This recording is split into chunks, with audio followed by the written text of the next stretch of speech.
He thought she invited him just to talk, but she had something else in mind. She wanted to take him down. And before we go any further, hit that subscribe button and comment where you're watching from. Because what happened next between Clint Eastwood and Ellen wasn't planned, wasn't safe, and definitely won't be forgotten. Let's get into it. Ellen leaned forward with a smile, but not the friendly kind. It was tight, sharp, and ready to attack. Clint, you've played a lot of men who stand up for what's right, but off-screen, you've been very quiet, she said, not even waiting for him to answer. She pressed on, saying that during big moments in the country when famous voices mattered, he stayed silent. Clint didn't move, didn't react. He let her speak. She accused him of talking about strength and justice in movies but not living it in real life. Now she was leaning in, no jokes, no laughs, trying to make a serious point. But Clint was about to leave a lasting impression. He looked her straight in the eyes and said, "You mistake silence for surrender. I call it discipline." That hit hard. Ellen's eyes narrowed, and she snapped back, discipline or fear of being challenged? Clint didn't even blink. "No, fear is talking too much and saying nothing," he replied. Ellen leaned back a little, surprised. She thought he'd dodge or soften his words, but he didn't. Clint leaned forward, voice firm as steel, and said, "You want me to fake outrage? Then you invited the wrong man." She paused, trying to regain control, and said, "You've had decades to influence people, but you hid behind scripts." Clint's reply was cold and clear, "And you hide behind laughter." The tension didn't build, it had already exploded. This wasn't just an interview anymore, it was a battle of truths. Ellen thought she had the upper hand, coming in with tough questions and a condescending tone, but she was wrong. Clint Eastwood was expected to dodge, deflect, or maybe even fold under pressure, but he didn't. He answered, and the moment he did, the entire mood shifted. Ellen leaned in, pushing harder, saying, "So that's it? You call it discipline and expect everyone to see your silence as wisdom?" Clint didn't smile or move. He just said, "I don't need people to accept anything. Truth doesn't ask for permission." Ellen paused for a second, hesitated, then came back louder. "No, Clint, you don't speak because deep down you know your time has passed. Your values, your stories, they come from a world that doesn't exist anymore." Clint responded immediately, calm and steady. "The world changes every 10 minutes. Character doesn't." Now she was clearly irritated, snapping, "You've been given a platform most people would die for, and you used it to make movies, not change." Clint didn't even blink. "I'm not here to change people. I'm here to show them something real. If that makes them uncomfortable, they're free to look away." Ellen raised her voice. "Real? You think those westerns were real? That's your idea of truth?" Clint's voice stayed firm. "I never claimed they were documentaries. But at least they showed men who took responsibility for what they did." Ellen let out a weak laugh, asking, "So now you're the moral compass?" Clint leaned in with no emotion, just clarity. "No. I'm just not pretending to be kind while stabbing someone mid-sentence." That hit hard. No yelling, no insults, just the kind of truth that stings long after. Ellen searched for her next move, but Clint wasn't finished. "You bring people on this show to trap them.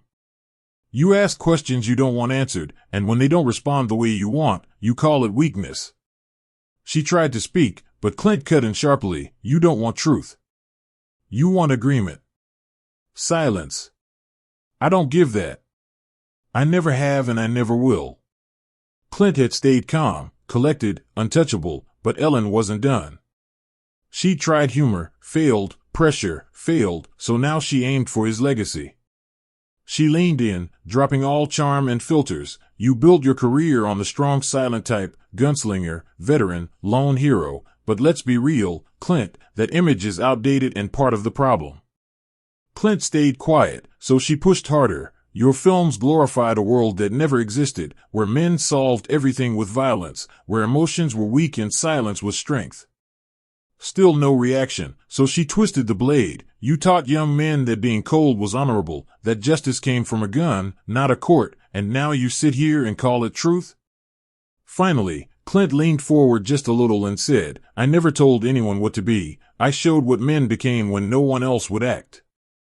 Ellen didn't back down. Yeah, but they listened to you. You shaped minds. And those minds caused damage. Clint gave her nothing but silence and stillness, and that's when Ellen snapped, saying, "Your movies were myths, Clint, myths that spread lies about race, gender, and violence. You say you were showing truth, but the world you portrayed didn't include everyone." Clint looked at her, his voice calm and steady. "You don't like what I showed because it didn't include you." She blinked, caught off guard, and he continued, "Not every story needs to be soft, not every hero has to be loud, and not every truth needs to be shaped for your comfort." Ellen fired back, "You're making excuses. You're just an old man defending outdated values." Clint's face stayed still as stone, "And you're just a loud one hoping volume makes up for value." Now she was pushing hard, accusing him, "You think your silence is noble, but really, it's just a refusal to evolve." Clint locked eyes with her and said, "Evolution without principle is just noise. You talk about change like it's always a good thing, but you forget, some things aren't supposed to change." At that moment, the whole tone shifted. This wasn't just about movies anymore, or even an interview. It was a full-blown clash of worldviews. Ellen was trying to rewrite him, but Clint was showing her that some names don't need to be defended, they define themselves. She had thrown everything she had, questioning his legacy, criticizing his silence, accusing him of glorifying masculinity, romanticizing violence, and refusing to change. But Clint Eastwood hadn't blinked once, and now, she was down to her final move. She leaned in close, her voice sharp and steady, eyes locked on him, and said, "You made a name by being untouchable. The problem is, the world touched back, and now you don't know what to say." "Maybe it's time to admit the world passed you by," Ellen said, not as a question but a statement she fully expected Clint to accept. He sat quietly for a moment, one breath, then two, and then he delivered the line that flipped the entire room. "You mistake silence for weakness, but the loudest person in the room is usually the one with nothing left to say." Ellen froze. No comeback came fast enough because that wasn't a rebuttal, it was a mirror, and he just held it up for everyone to see. He didn't stop there. "You call it evolution, I call it performance. Everything has to be louder, faster, more agreeable, even when it's empty." Ellen's face tightened and she tried to pivot, saying, "It's not about being agreeable, it's about accountability," but Clint calmly cut in, sharp and direct, "Then start with your own. Because kindness means nothing when it's used to humiliate, and activism means nothing when it's driven by applause." That made her look away, just for a second. Clint still wasn't angry, didn't raise his voice, he just kept telling the truth, the kind that no one could interrupt. "You don't want the past to speak, you want it erased." Ellen fired back, "Too quick, too emotional, I want it corrected." Clint didn't flinch. "Correction doesn't start with censorship, it starts with understanding. And you didn't come here for that." The power dynamic had shifted completely, this wasn't her stage anymore. She had tried to corner him with accusations, but Clint didn't dodge, he dismantled. "You talk about change like it means progress," he added, "but change without foundation is just collapse dressed up in a new logo." That was it, no dramatic exit, no mic drop, just a man calmly stating truths no one could spin or beat. Ellen knew it, she had lost the conversation. Her jabs missed, her interruptions were useless, her clever lines ignored. So she switched tactics, retreating to charm, smiling and saying lightly, "Okay, Clint, you've had your say. I just hope your fans know how to separate the actor from the script."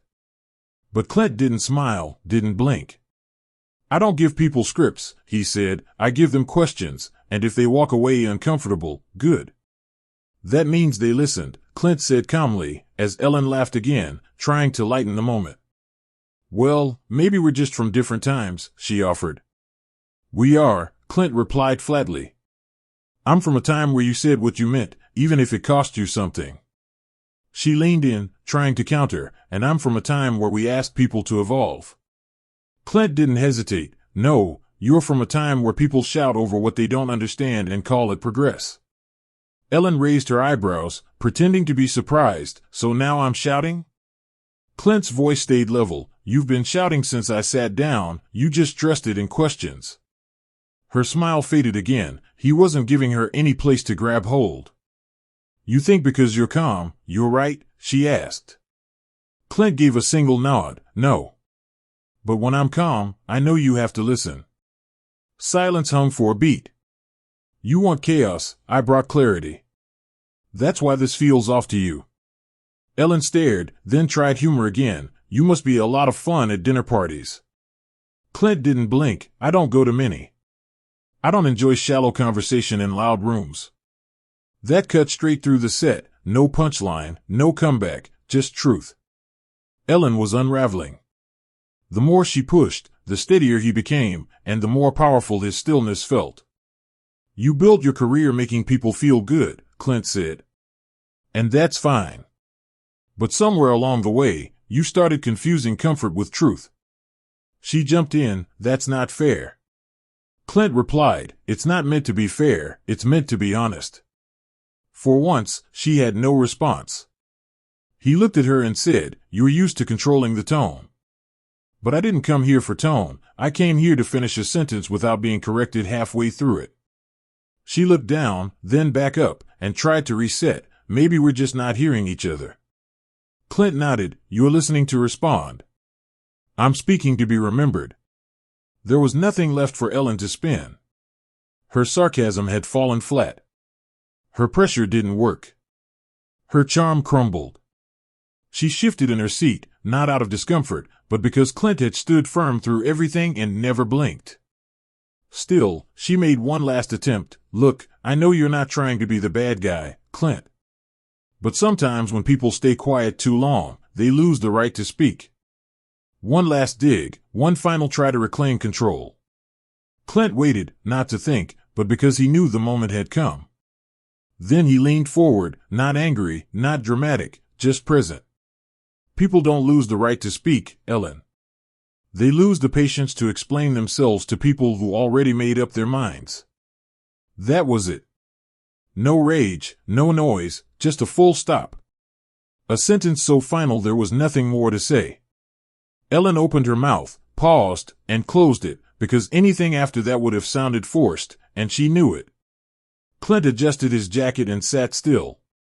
You wanted regret, you got reflection. Then he stood up, not for applause or drama, but because the conversation was done, and he ended it on his terms. Ellen looked across the table. The lights were still on, the cameras still rolled, but the show, it wasn't hers anymore. Clint Eastwood didn't raise his voice, didn't insult, didn't bend.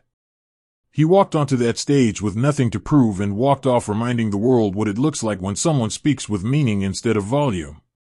Ellen invited a guest and tried to create a spectacle. What she got was a masterclass in restraint, character, and control.